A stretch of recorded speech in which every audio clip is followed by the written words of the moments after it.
Hello, welcome to Market Discussion of the Day. Today, December 29, 2025. Monday ആണ്, പുതിയൊരു വീക്കാണ്. അതേപോലെ തന്നെ ഈ ക്വാർട്ടറിലെ, ഈ വർഷത്തെ അവസാനത്തെ ക്വാർട്ടറിലെ അവസാനത്തെ വീക്കാണ് എന്നുള്ളതാണ് ഈ ആഴ്ചത്തെ ഏറ്റവും വലിയ പ്രത്യേകത. അതുകൊണ്ടിട്ട് തന്നെ വലിയ രീതിയിലുള്ള മാറ്റം മാർക്കറ്റിൽ നമുക്ക് കാണാനായിട്ട് സാധിക്കാം. അതേപോലെ പ്രോഫിറ്റ് ബുക്കിങ്സ് അല്ലേ, നമുക്കറിയാം ഗോൾഡ് ഈ വർഷം ഓടിയതുപോലെ ഇതേവരെ ഓടിയിട്ടില്ല എന്നുള്ളൊരു കാര്യം അറിയാം. ഓൾമോസ്റ്റ് 2000 പിപ്പിന്റെ മൂവ്മെന്റ് ഒക്കെയാണ് കഴിഞ്ഞ ഒരു വർഷത്തിൽ ഗോൾഡിന് ഉണ്ടായിട്ടുള്ളതെന്നൊക്കെയുള്ള കാര്യങ്ങൾ നമുക്ക് നല്ലോണം അറിയാം. സോ അതിൻ്റെയൊക്കെ പ്രോഫിറ്റ് ബുക്കിംഗ് നടക്കാൻ പോസിബിലിറ്റി ഉള്ള ദിവസങ്ങളാണ് അടുത്ത 3 ദിവസം എന്നുള്ളൊരു കാര്യം മനസ്സിൽ വെച്ചിട്ട് വേണം നമ്മൾ ട്രേഡിലോട്ട് ഇറങ്ങാൻ. അതുകൊണ്ടിട്ട് തന്നെ ഒരു കാരണവശാലും സ്റ്റോപ്പ് ലോസ് ഇല്ലാതെ ട്രേഡ് ചെയ്യരുത് എന്നുള്ളൊരു കാര്യം കൂടെ ഞാൻ ആദ്യമായിട്ട് പറഞ്ഞു പോവുകയാണ്. ഓക്കെ, സോ എന്ത് സംഭവിച്ചാലും നിങ്ങളുടെ ലെവൽസിലോട്ട് ട്രേഡ് വന്നു കഴിഞ്ഞാൽ സ്റ്റോപ്പ് ലോസ് ഇല്ലാതെ ഒരു കച്ചവടവും ചെയ്യാതിരിക്കുക എന്നുള്ളൊരു കാര്യം പറഞ്ഞ് തന്നെ ഞാൻ ഇന്നത്തെ വീഡിയോ തുടങ്ങുകയാണ്. ഓക്കെ, സോ എല്ലാ വീക്കിലെയും പോലെ ഫസ്റ്റ് ഓഫ് ഓൾ നമുക്ക് ഫണ്ടമെന്റൽസിലോട്ട് പോവാം. അതിനുശേഷം നമുക്ക് ടെക്നിക്കൽസിലോട്ട് പോവാം. ഇന്നത്തെ ദിവസം നമ്മൾ ടെക്നിക്കൽസിനെ കുറിച്ച് പറയുമ്പോൾ ഇന്നത്തെ റേഞ്ചും പറയാം, ഒരു ലോങ്ങർ ടേമിലുള്ള നല്ല ഓപ്പർച്യൂണിറ്റീസിനെ കുറിച്ച് പറഞ്ഞു പോവുകയും ചെയ്യാം. Okay, so coming to market discussion, coming to fundamentals ആയിട്ട് നമ്മൾ ഈ ആഴ്ചത്തെ ഫണ്ടമെന്റൽസ് നമ്മൾ നോക്കുകയാണെങ്കിൽ, സോ ഫസ്റ്റ് ഓഫ് ഓൾ ഇന്നത്തെ ന്യൂസ് തന്നെ ഇന്ന് നമുക്ക് നോക്കുകയാണെങ്കിൽ, സോ ബേസിക്കലി ഇന്ന് പെൻഡിങ് ഹോം സെയിൽസിൻ്റെ ന്യൂസാണ്. നമുക്ക് 3 മണിക്കാണ് US നിന്ന് വരുന്നത്. സോ അത് ഒരു വോളറ്റാലിറ്റി ഉണ്ടാക്കും എന്നല്ലാതെ ഒരു ഡയറക്ഷണൽ ചേഞ്ച് ഒന്നും ഉണ്ടാക്കാനായിട്ടുള്ള പോസിബിലിറ്റി ഉള്ള ന്യൂസ് അല്ല, പക്ഷേ അറിയില്ല. ഓക്കെ, സോ അതിനുശേഷം 3:30 നമുക്ക് ക്രൂഡ് ഓയിൽ സ്റ്റോക്ക് ചേഞ്ചിൻ്റെ ന്യൂസ് വരുന്നുണ്ട്. ഓക്കെ, നമുക്ക് നാളെ നമുക്ക് FOMC മിനിറ്റ്സ് മീറ്റിംഗ് ഉണ്ട്. അത് വളരെ ഇമ്പോർട്ടൻ്റ് ആണ്. ഈ ഇയർ എൻഡിൻ്റെ ആവുമ്പോൾ ഉള്ള ഏറ്റവും ഇമ്പോർട്ടൻ്റ് ആയിട്ടുള്ള ന്യൂസ് ഏതാണെന്ന് ചോദിച്ചു കഴിഞ്ഞാൽ FOMC മിനിറ്റ്സ് മീറ്റിംഗ് ആണ്. ഓക്കെ, സോ ചിലപ്പം ആ ഒരു ന്യൂസോടെ കൂടി വളരെ വലിയൊരു മാർക്കറ്റ് മൂവ്മെൻ്റ് ഒക്കെ നമുക്ക് കണ്ടേക്കാം. സോ അതുകൊണ്ടിട്ട് തന്നെ നാളെ UK ടൈമിംഗ് 7 മണിക്കാണ് ഈ പർട്ടിക്കുലർ ന്യൂസ് വരുന്നത്. നാളെ ഇന്ത്യൻ ടൈമിംഗ് 12:30 ഈ പർട്ടിക്കുലർ ന്യൂസ് വരുന്നത്. അതിന് മുന്നേ ആയിട്ട് മാർക്കറ്റിൽ നിന്ന് മാറി നിന്ന് ന്യൂ ഇയർ ആഘോഷത്തിലോട്ട് പോകുക എന്നുള്ളതാണ് എൻ്റെ പേഴ്സണൽ റെക്കമെൻഡേഷൻ. അതിനുശേഷം നമുക്ക് അടുത്ത ആഴ്ച ട്രേഡിംഗ് വീണ്ടും റീസ്റ്റാർട്ട് ചെയ്യുകയും ചെയ്യാം എന്നുള്ളതാണ് എൻ്റെ പേഴ്സണൽ ആയിട്ടുള്ള ഒപ്പീനിയൻ. ഓക്കെ, പക്ഷെ ഉറപ്പായിട്ടും സ്റ്റോപ്പ് ലോസ് ഇട്ട് കഴിഞ്ഞാൽ ഉറപ്പായിട്ടും നിങ്ങൾക്ക് സ്റ്റോപ്പ് ലോസ് ഇട്ട് ട്രേഡ് ചെയ്യുന്നത് കൊണ്ട് യാതൊരു തെറ്റുമില്ല എന്നുള്ളൊരു കാര്യം കൂടെ ഞാൻ എടുത്ത് ഓർമ്മിപ്പിച്ചു പോവുകയാണ്. ഡിസംബർ 31. ഓക്കെ, സോ നമുക്ക് നമ്മുടെ അൺഎംപ്ലോയ്മെൻറ്റ് ക്ലെയിമിൻ്റെ ന്യൂസ് ഉണ്ട്. ഓക്കെ, ഉച്ചയ്ക്ക് 1:30 മണിക്കാണ്. എല്ലാ വ്യാഴാഴ്ചയും വന്നുകൊണ്ടിരുന്ന ന്യൂസാണ്. വ്യാഴാഴ്ച ജാനുവരി 1 ആയതുകൊണ്ടിട്ട് തന്നെ, ഓക്കെ, US ഹോളിഡേ ആയതുകൊണ്ടിട്ട് തന്നെ അൺഎംപ്ലോയ്മെൻറ്റ് ക്ലെയിം ഈ ബുധനാഴ്ചയാണ് വരുന്നത് എന്നുള്ളൊരു കാര്യം കൂടെ മനസ്സിലാക്കി പോവുക. ഓക്കെ, വ്യാഴാഴ്ച ബാങ്ക് അവധിയാണ്, വ്യാഴാഴ്ച എല്ലായിടത്തും അവധിയാണ് എന്നുള്ളൊരു കാര്യം മനസ്സിലാക്കുക. അതുകൊണ്ടിട്ട് തന്നെ ന്യൂസുകളില്ല. ഓക്കെ, വെള്ളിയാഴ്ചയും നമുക്ക് എന്താണ് പ്രത്യേകിച്ച് വലിയ ഒരു ന്യൂസ് ഒന്നും ഇല്ല എന്നുള്ളൊരു കാര്യം നമുക്ക് നോക്കിക്കാണാം അല്ലേ. സോ നമുക്ക് നേരെ നമ്മളുടെ ടെക്നിക്കൽ സൈഡിലോട്ട് പോവാം. ടെക്നിക്കൽ സൈഡിലോട്ട് പോകുന്നതിന് മുന്നേ ആയിട്ട് പല ആൾക്കാരും എൻ്റെ അടുത്ത് വളരെ ഇമ്പോർട്ടൻ്റ് ആയിട്ട് ചോദിക്കുന്ന ഒരു കാര്യം എന്താ വെച്ചാൽ, ഞാൻ ഏത് ബ്രോക്കറാണ് യൂസ് ചെയ്യുന്നത് എന്നുള്ളൊരു കാര്യം ചോദിക്കുന്നുണ്ടായിരുന്നു. അതിന് മുന്നേ ആയിട്ട് പല ആൾക്കാരും കോഴ്സിന് വേണ്ടിയിട്ട് നോക്കുന്നുണ്ട്. ഞാൻ യൂട്യൂബിൽ ഫ്രീ ആയിട്ട് എൻ്റെ കോഴ്സ് ഞാൻ ചെയ്തിട്ടുണ്ട്. ആദ്യത്തെ 5 എപ്പിസോഡാണ് ഇപ്പോൾ കൊടുത്തിട്ടുള്ളത്. ഈ ഒരു വീഡിയോയുടെ ഡിസ്ക്രിപ്ഷനിൽ ആദ്യത്തെ 1, 2, 3, 4, 5 പാർട്ട് 1 to 5 ഞാൻ കൊടുത്തിട്ടുണ്ട്. നിങ്ങൾക്ക് നോക്കി കാണാവുന്നതാണ്. കണ്ടതിന് ശേഷം ഉറപ്പായിട്ട് നിങ്ങൾക്ക് എന്തെങ്കിലും ഡൗട്ട് ഉണ്ടെങ്കിൽ എനിക്ക് പേഴ്സണൽ മെസ്സേജ് അയക്കാവുന്നതുമാണ് എന്നുള്ളൊരു കാര്യം കൂടെ ഞാൻ പറഞ്ഞു പോവുകയാണ്. പക്ഷേ ഉള്ള ഒരേ ഒരു പ്രോബ്ലം എന്താ വെച്ചാൽ, ഞാൻ കുറച്ച് ബിസി ആയിരിക്കും. ചിലപ്പോൾ പല ആൾക്കാരും എനിക്ക് മെസ്സേജ് അയക്കുന്നുണ്ട്. ഞാൻ കുറച്ച് ബിസി ആയിരിക്കും, കാരണം ഞാൻ നാട്ടിലോട്ട് വരാനായിട്ടുള്ള ഒരു കാര്യത്തിൻ്റെ കുറച്ച് തിരക്കിലാണ് ആക്ച്വലി. ഓക്കെ, സോ ചിലപ്പം ഞാൻ ഈ എന്താ പറയുക, ചിലപ്പോൾ റിപ്ലൈ ഒക്കെ വൈകി കഴിഞ്ഞാൽ വേറൊന്നും വിചാരിക്കരുത്. ഞാൻ കുറേ തിരക്കിൽ കാര്യങ്ങളൊക്കെ ചെയ്തുകൊണ്ടിരിക്കുന്നത് കൊണ്ടിട്ടാണ് ഞാൻ എന്താ പറയുക ലേറ്റ് ആവുന്നത് എന്നുള്ളൊരു കാര്യം കൂടെ ഞാൻ എടുത്ത് പറഞ്ഞു പോവുകയാണ്. ഓക്കെ, സോ ബുധനാഴ്ചയാണ് നമ്മൾ നാട്ടിലോട്ട് വരുന്നത്. വ്യാഴാഴ്ച മിക്കവാറും മാർക്കറ്റ് ഡിസ്കഷൻ ഉണ്ടാവത്തില്ല. വ്യാഴാഴ്ച അവധിയാണല്ലോ, അപ്പോൾ മാർക്കറ്റ് ഡിസ്കഷൻ എന്തായാലും ഉണ്ടാവത്തില്ല, ഫ്ലൈറ്റിലായിരിക്കും ആ സമയത്ത്. സോ അതിൻ്റെ ഒരു ഡിലേ മാത്രമേ ഉള്ളൂ. അടുത്ത ആഴ്ച മുതൽ വീണ്ടും ഫുള്ളായിട്ട് ഓൺ ആയിരിക്കും. നിങ്ങൾക്ക് ഉറപ്പായിട്ട് മെസ്സേജ് അയച്ചിടാം, ഞാൻ അത് നോക്കുന്നതായിരിക്കും. ഓക്കെ, പക്ഷേ റിപ്ലൈ ചിലപ്പം കുറച്ച് ലേറ്റായിട്ടായിരിക്കും കിട്ടുന്നത് എന്നുള്ളൊരു കാര്യം ഞാൻ എടുത്ത് പറഞ്ഞു പോവുകയാണ്. ഓക്കെ, സോ ഞാൻ പേഴ്സണലി യൂസ് ചെയ്യുന്ന ബ്രോക്കർ സ്റ്റാർ ട്രേഡർ എന്ന് പറഞ്ഞിട്ടുള്ള ഒരു ബ്രോക്കറാണ്. സോ സ്റ്റാർ ട്രേഡറിനെ കുറിച്ച് പറഞ്ഞു കഴിഞ്ഞാൽ, അല്ലെങ്കിൽ ഏതൊരു ബ്രോക്കർ നിങ്ങൾ യൂസ് ചെയ്യുന്നതിന് മുന്നേ ആയിട്ട് നമ്മൾ ഏറ്റവും ഇമ്പോർട്ടൻ്റ് ആയിട്ട് നോക്കേണ്ടത് കമ്പനിയുടെ റെഗുലേഷൻസ് തന്നെയാണ്. ഓക്കെ, സോ സ്റ്റാർ ട്രേഡറിൻ്റെ റെഗുലേഷൻ നമ്മൾ നോക്കിക്കഴിഞ്ഞാൽ നമുക്ക് യു എ ബേസ് ചെയ്തിട്ടുള്ള സ്കാഡർ റെഗുലേഷൻ, ഓസ്ട്രേലിയ ബേസ് ചെയ്തിട്ടുള്ള ASICയുടെ റെഗുലേഷൻ, സൗത്ത് ആഫ്രിക്ക ബേസ് ചെയ്തിട്ടുള്ള FSCയുടെ റെഗുലേഷനും ഉള്ളൊരു ബ്രോക്കറാണ്. അതിൻ്റെ കൂടെ തന്നെ ടൈറ്റ് ആയിട്ടുള്ള സ്പ്രെഡും സ്വാപ്പ് ഫ്രീ അക്കൗണ്ട്സും ഇവർ പ്രൊവൈഡ് ചെയ്യുന്നുണ്ട്. ഓക്കെ, ഡെപ്പോസിറ്റ് ബോണസ് വന്നിട്ട് നമുക്ക് ആദ്യത്തെ $1000 100% ബോണസും ബാക്കി എത്രയാണോ ഡെപ്പോസിറ്റ് ചെയ്യുന്നത് അതിൻ്റെ 20% ബോണസുമാണ് കമ്പനി യൂറോപ്യൻ ക്ലയൻസിന് കൊടുക്കുന്നത്. സബ്സിക്വൻറ്റ് ഡെപ്പോസിറ്റിന് എല്ലാം 20% ബോണസ് ഉണ്ട്. ഇന്ത്യൻ ക്ലയൻസ് അല്ലെങ്കിൽ യൂറോപ്പിന് പുറത്തുള്ള ക്ലയൻസിന് ആദ്യത്തെ $500 50% ബോണസും ടോട്ടൽ ഡെപ്പോസിറ്റിൻ്റെ 20% ബോണസും സബ്സിക്വൻറ്റ് ഡെപ്പോസിറ്റിൻ്റെ 20% ബോണസുമാണ് കമ്പനി കൊടുക്കുന്നത്. പക്ഷേ ഈ ഒരു ഓഫർ ഡിസംബർ 31 വരെ മാത്രമേ ഈ ഒരു ഓഫർ ഉള്ളൂ എന്നുള്ളൊരു കാര്യം കൂടെ ഞാൻ എടുത്ത് ഓർമ്മിപ്പിച്ച് പോവുകയാണ്. ഓക്കെ, സോ അതിന് മുന്നേ ആയിട്ട് നിങ്ങൾ ഡെപ്പോസിറ്റ് ചെയ്താൽ നിങ്ങൾക്ക് ഈ പറയുന്ന ഓഫേഴ്സ്, ഈ പറയുന്ന ബോണസ് നിങ്ങൾക്ക് എൻജോയ് ചെയ്ത് പോവുകയും ചെയ്യാം എന്നുള്ളൊരു കാര്യം കൂടെ ഞാൻ എടുത്ത് ഓർമ്മിപ്പിച്ച് പോവുകയാണ്. ഓക്കെ, സോ നിങ്ങൾക്ക് സ്റ്റാർ ട്രേഡറിൽ അക്കൗണ്ട് സ്റ്റാർട്ട് ചെയ്യണം എന്നുണ്ടെങ്കിൽ എൻ്റെ ഡിസ്ക്രിപ്ഷൻ ബോക്സിൽ സ്റ്റാർ ട്രേഡറിൻ്റെ ലിങ്ക് ഉണ്ടാവും. അതേപോലെ തന്നെ വാൻറ്റേജ് എന്ന് പറയുന്ന കമ്പനിയുടെ ലിങ്കും ഉണ്ടാവും. നിങ്ങൾക്ക് ഇഷ്ടമുള്ള ബ്രോക്കറിൽ നിങ്ങൾക്ക് അക്കൗണ്ട് സ്റ്റാർട്ട് ചെയ്യാം. അക്കൗണ്ട് സ്റ്റാർട്ട് ചെയ്യുന്നതിനകത്ത് എന്തെങ്കിലും ബുദ്ധിമുട്ടോ അല്ലെങ്കിൽ KYC കംപ്ലീറ്റ് ചെയ്യാനായിട്ട് എന്തെങ്കിലും ബുദ്ധിമുട്ടോ, അതേപോലെ തന്നെ UAE ക്ലയൻസിന് പ്രത്യേക ലിങ്കാണ്, നിങ്ങൾ ആ ലിങ്ക് തന്നെ ക്ലിക്ക് ചെയ്ത് കയറണം എന്നുള്ളൊരു കാര്യം കൂടെ ഞാൻ പറഞ്ഞു പോവുകയാണ്. ഉറപ്പായിട്ടും നിങ്ങൾ ലിങ്ക് ത്രൂ ചെയ്ത് കഴിഞ്ഞാൽ, എന്നെയും കൂടെ അറിയിച്ചു കഴിഞ്ഞാൽ ഉറപ്പായിട്ടും ഞാൻ നിങ്ങൾക്ക് വേണ്ടിയിട്ടുള്ള ഡയറക്റ്റ്ലി നിങ്ങളുടെ ബിസിനസ് ഡെവലപ്മെൻറ്റ് മാനേജറായിട്ട് ആക്ട് ചെയ്യുകയും ചെയ്യും എന്നുള്ളൊരു കാര്യം കൂടെ ഞാൻ എടുത്ത് പറഞ്ഞു പോവുകയാണ്. Okay, so coming to market discussion, coming to technical side. So നമുക്ക് ഇന്നത്തെ ദിവസം നമ്മൾ പറയാൻ പോകുന്നത് ഇന്നത്തെ ദിവസത്തെ ഓപ്പർച്യൂണിറ്റിയും ഒരു ലോങ്ങർ ടേമിൽ ഒരു ഓപ്പർച്യൂണിറ്റിയും കൂടെ ആയിരിക്കും ഞാൻ ഇന്ന് പറഞ്ഞു പോകുന്നത്. ഓക്കെ, ഫസ്റ്റ് ഓഫ് ഓൾ നമുക്ക് JPY നിന്ന് തന്നെ സ്റ്റാർട്ട് ചെയ്യാം. JPY 156.30 എന്ന് പറയുന്ന റേഞ്ചിൽ നിൽക്കുന്നു. കഴിഞ്ഞ ആഴ്ച ക്ലോസ് ആയത് 156ൻ്റെ മുകളിൽ തന്നെയാണ്.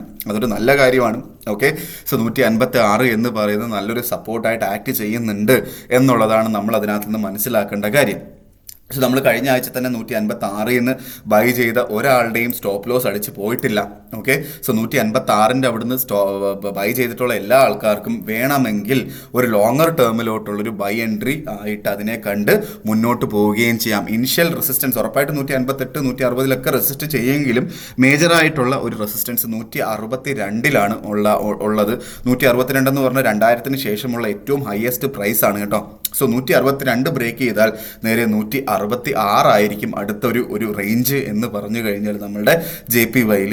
ഓക്കെ, സോ ഉറപ്പായിട്ടും എനിക്ക് പറയാനായിട്ടുള്ള കാര്യം ഇതൊരു 156 എന്ന് പറയുന്നത് ഇപ്പോഴത്തെ പ്രൈസ് എന്ന് പറയുന്നത് നല്ല ഒരു സപ്പോർട്ടായിട്ട് ആക്ട് ചെയ്യാനായിട്ടുള്ള എല്ലാ പോസിബിലിറ്റിയും ഉണ്ടായത് കൊണ്ടിട്ട് തന്നെ നിങ്ങൾക്ക് ഇവിടുന്ന് തന്നെ ഒരു നല്ലൊരു ബൈ എൻട്രി എടുത്ത് മുന്നോട്ട് പോകാം. വേണമെങ്കിൽ നിങ്ങൾക്കതൊരു ലോങ്ങർ ടേമിലോട്ട് അത് കൊണ്ടുപോകാം. ഇല്ലെങ്കിൽ 158 അടുത്തൊക്കെ വെച്ചിട്ട് നിങ്ങൾക്ക് കട്ട് ചെയ്ത് മാറുകയും ചെയ്യാം. എൻ്റെ റെക്കമെൻഡേഷൻ എന്താ വെച്ചാൽ നിങ്ങൾ എത്ര ലോട്ടാണോ എടുക്കുന്നത് ആ ലോട്ടിൻ്റെ പകുതി 158 കട്ട് ചെയ്തിട്ട് ബാക്കി പകുതി നമുക്കൊരു ലോങ്ങർ ടേമിലോട്ട് ഒരു പൊസിഷണൽ ട്രേഡറായിട്ട് അല്ലെങ്കിൽ നമുക്കൊരു എന്താ പറയുക നമുക്ക് കുറച്ച് ഒരു സ്വിംഗ് ട്രേഡിംഗ് വേണമെങ്കിലും ചെയ്തു പോവുകയും ചെയ്യാം. ഇല്ലാത്ത ആൾക്കാർക്ക് അത് പറ്റാത്ത ആൾക്കാർക്ക്, പല ആൾക്കാർക്കും സ്വിംഗ് ട്രേഡിംഗ് ഒന്നും പറ്റത്തില്ല. ഓക്കെ, മാർക്കറ്റ് താഴോട്ടും മുകളിലോട്ടും പോകുന്നതിനനുസരിച്ച് നമ്മുടെ ഇമോഷൻസും താഴോട്ടും മുകളിലോട്ടും പോയി ആകെപ്പാടെ കുളമാക്കുന്ന കുറേ ആൾക്കാരുണ്ട്. ഓക്കെ, അത് തെറ്റൊന്നുമല്ല.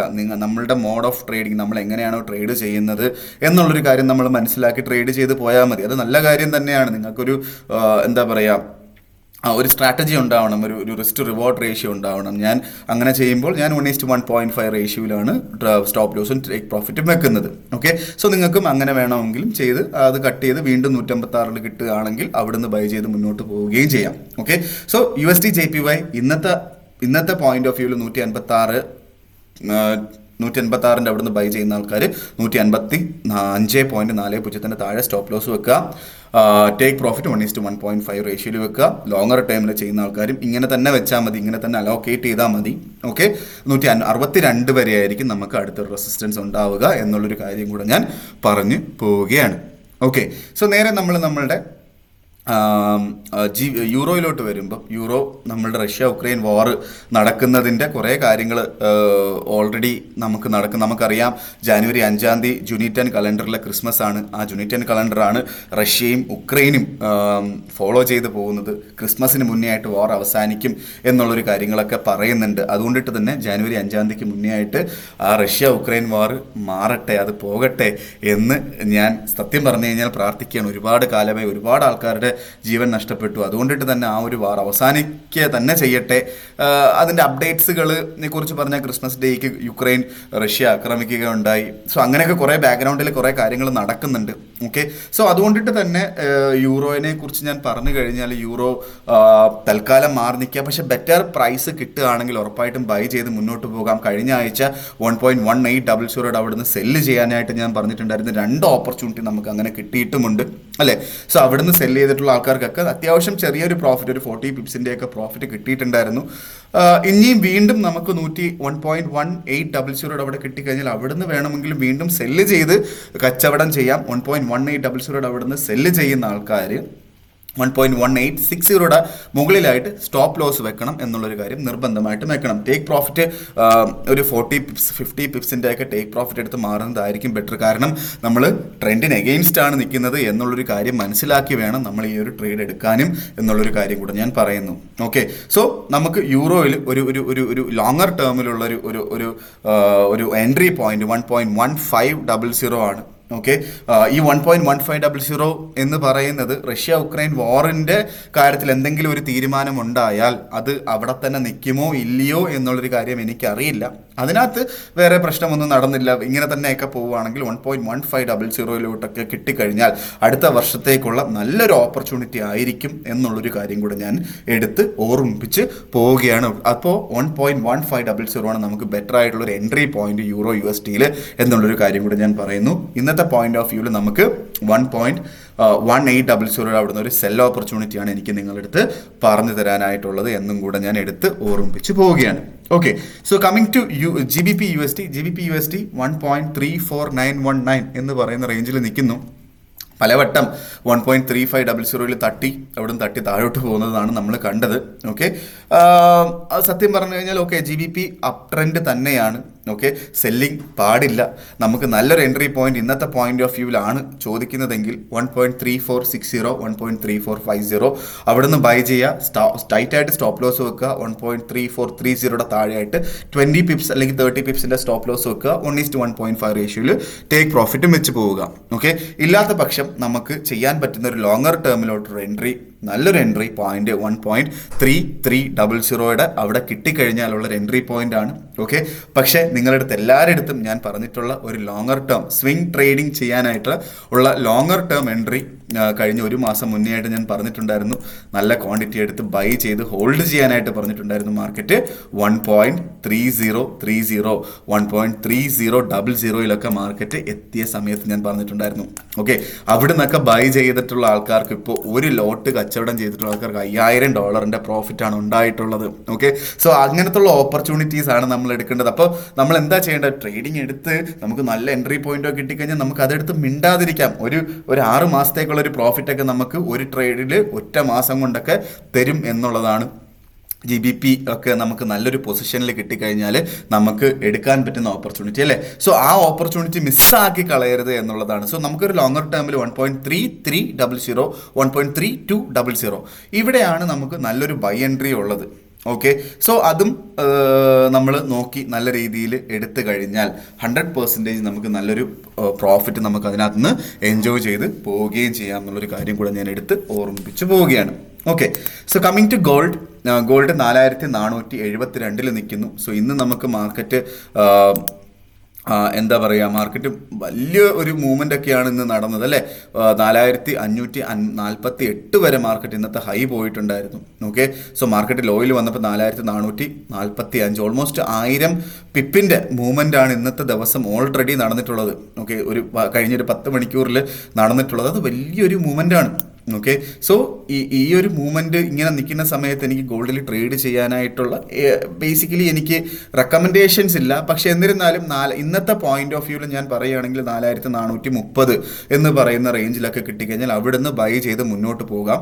ഓക്കെ, 4415 താഴെയായിട്ട് സ്റ്റോപ്പ് ലോസ് വെക്കണം. അല്ലെങ്കിൽ ഒരു $25 സ്റ്റോപ്പ് ലോസ് വെച്ച് 1:1.5 റേഷ്യോയിൽ നിങ്ങൾക്ക് ടേക്ക് പ്രോഫിറ്റ് എടുത്ത് പോവുകയും ചെയ്യാം. കഴിഞ്ഞ വെള്ളിയാഴ്ച ഞാൻ മെൻഷൻ ചെയ്തതുപോലെ ഒരുപാട് കാര്യങ്ങൾ ഇപ്പം US നൈജീരിയ ആയിട്ട് പ്രശ്നമൊന്നും ഉണ്ടായിട്ടല്ല. US ഒരു എയർ സ്ട്രൈക്ക് ടാർഗറ്റിംഗ് എന്താ പറയുക ടെററിസ്റ്റ് ഇൻ നൈജീരിയ. ഓക്കെ, അങ്ങനെ ഒരു ന്യൂസ് നടക്കുന്നുണ്ട്. ഓക്കെ, സോ അതേപോലെ തന്നെ US വെനിൻസുല റിലേഷൻഷിപ്പ് ഡ്രഗ് ട്രാഫിക്കിങ്ങിൻ്റെ പേരിലുള്ള പ്രശ്നങ്ങളും ഓൺഗോയിങ് ആയിട്ട് നടക്കുന്നുണ്ട്. ഓക്കെ, സോ അങ്ങനത്തുള്ള കുറച്ച് പൊളിറ്റിക്കൽ സൈഡിൽ നിന്നുള്ള ന്യൂസുകളുണ്ട്. അത് ഡയറക്റ്റ്ലി അഫക്റ്റ് ചെയ്യുന്നത് ഗോൾഡിനെയാണ് എന്ന് മനസ്സിലാക്കിയിട്ട് വേണം നമ്മൾ ട്രേഡ് ചെയ്യാൻ.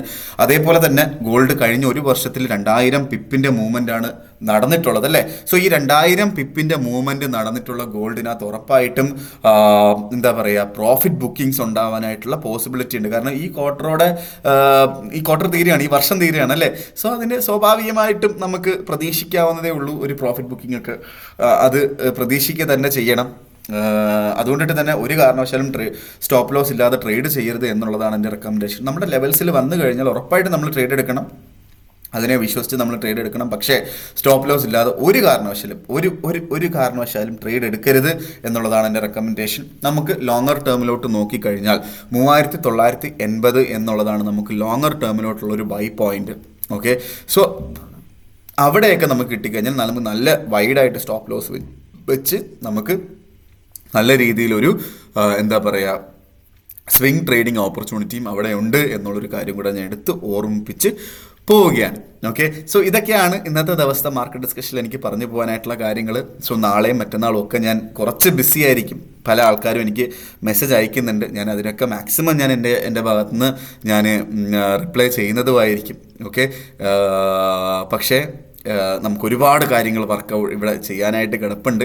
സോ അതെല്ലാം പെൻഡിങ് ആയിട്ട് കിടക്കുകയാണ്. സോ ചിലപ്പോൾ കുറച്ച് ഡിലേ ആവാനായിട്ടുള്ള പോസിബിലിറ്റി ഉണ്ട് എനിക്ക് മെസ്സേജ് അയക്കുമ്പോൾ എന്ന് ഓർമ്മിപ്പിച്ചുകൊണ്ട് ഞാൻ ഇന്നത്തെ ദിവസത്തെ മാർക്കറ്റ് ഡിസ്കഷൻ കൺക്ലൂഡ് ചെയ്യാണ്. ഞാൻ പാർട്ട് 5 ഞാൻ ഇന്നലെയാണ് ഇട്ടിട്ടുള്ളത്. ഇച്ചുമുക്കു എന്ന് പറയുന്നൊരു ടൂളിനെ കുറിച്ചാണ് ഞാൻ പറഞ്ഞിട്ടുള്ളത്. നിങ്ങൾ കണ്ടിട്ടില്ലെങ്കിൽ ഉറപ്പായിട്ടും കാണണം, കമൻറ്റ് ചെയ്യണം, അതേപോലെ ലൈക്ക് ചെയ്യണം, കൂടുതൽ ആൾക്കാരിലോട്ട് ഈ ഒരു വീഡിയോ എത്തിക്കാനായിട്ട് ശ്രമിക്കണം എന്ന് പറഞ്ഞുകൊണ്ട് ഇന്നത്തെ ദിവസത്തെ ഈ ഒരു മാർക്കറ്റ് ഡിസ്കഷൻ ഞാനിവിടെ കൺക്ലൂഡ് ചെയ്യാണ്. മാർക്കറ്റ് ഡിസ്കഷനായിട്ട് നമ്മൾ നാളെ കാണുന്നത് വരെ എല്ലാവർക്കും ഗുഡ് ബൈ.